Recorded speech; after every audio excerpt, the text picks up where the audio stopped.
ভোর 4টা, চারদিকে নিস্তব্ধতা। শহর ঘুমিয়ে আছে, রাস্তায় কোনো শব্দ নেই, ঘরের আলোটা মৃদু, মোবাইলটা সাইলেন্ট, নোটিফিকেশন বন্ধ। এই সময়ে পৃথিবী কথা বলে না, এই সময়ে পৃথিবী শোনে। আর ঠিক এই সাইলেন্সের মধ্যে একজন মানুষ উঠে বসে।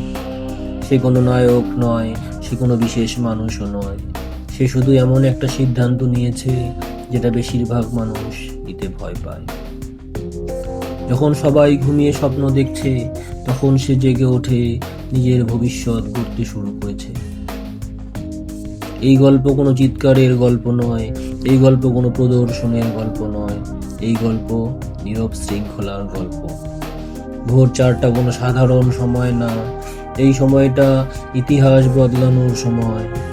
কারণ যখন চারপাশ নিস্তব্ধ থাকে, ঠিক তখনই মানুষের ভেতরের আওয়াজ সবচেয়ে স্পষ্ট শোনা যায়। এই সময়ে মন ক্লান্ত থাকে না, এই সময়ে মন ভয় পায় না, এই সময়ে মন সত্য কথা বলে।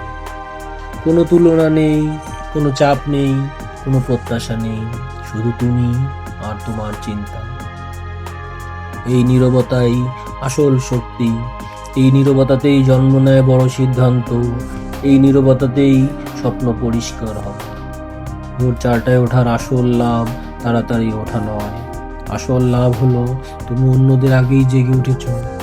যখন বাকিরা আরামের ঘরে, তখন তুমি লড়াইয়ের মাঠে। এই সময়ে তোমার বাড়তি মেধা দরকার নেই, বাড়তি ভাগ্য দরকার নেই, বাড়তি সুযোগ দরকার নেই, শুধু দরকার একটুখানি বাড়তি সময়।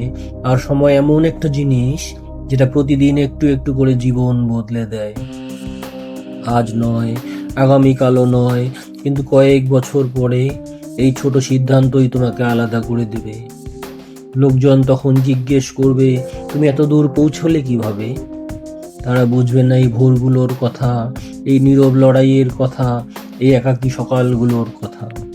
ভোর 4টার শৃঙ্খলা শুধু শরীরকে জাগায় না, এটা মনকে দিশা দেয়। কারণ উদ্দেশ্য ছাড়া পরিশ্রম শুধু ক্লান্তি তৈরি করে, কিন্তু স্পষ্ট লক্ষ্য পরিশ্রমকে শক্তিতে বদলে দেয়। এই সময়টা ফোনের জন্য নয়, এই সময়টা দুনিয়ার জন্য নয়, এই সময়টা তোমার জন্য। নিজেকে প্রশ্ন করার সময়, আমি কে হতে চাই, আমি কোন জীবনের দিকে হাঁটছি, আজ আমার সবচেয়ে গুরুত্বপূর্ণ কাজ কোনটা? কারণ যখন লক্ষ্য পরিষ্কার হয়, তখন পথ নিজে থেকেই খুলে যায়। এই পথে মোটিভেশন ভরসা নয়, কারণ মোটিভেশন আসে যায়, কিন্তু শৃঙ্খলা থাকে। ভোর 4টায় কোনো উচ্ছ্বাস থাকে না, কোনো গান বাজে না, কোনো বাহবা শোনা যায় না, তাকে শুধু একটা কঠিন সিদ্ধান্ত, আজও উঠব। এই সিদ্ধান্তই ধীরে ধীরে চরিত্র তৈরি করে, মানসিক শক্তি তৈরি করে। এই পথ সহজ না, এই পথে একাকিত্ব আছে, ভুল বোঝা আছে, নিজের উপর সন্দেহ আছে। অনেকে বলবে এত কষ্টে দরকার কি, কিন্তু সত্যিটা হলো যারা আরাম বেছে নেয় তারা কখনো অসাধারণ জীবন পায় না। এই ভোরগুলোতে কেউ দেখবে না, কেউ তালি দেবে না, কিন্তু এই নীরব জয়গুলি একদিন বড় জয়ে বদলে যাবে। কারণ শক্ত মানুষ ভিড়ের মধ্যে তৈরি হয় না, শক্ত মানুষ তৈরি হয় নীরব ভোরে। কাল সকালে অ্যালার্ম বাজবে, সেই মুহূর্তটাই আসল পরীক্ষা। তুমি কি করবে? স্নুজ চাপবে নাকি নিজের ভবিষ্যৎ বেছে নেবে? মনে রেখো, জয় সবসময় শব্দ করে আসে না, কখনো কখনো ভোর 4টায় চুপচাপ শুরু হয়।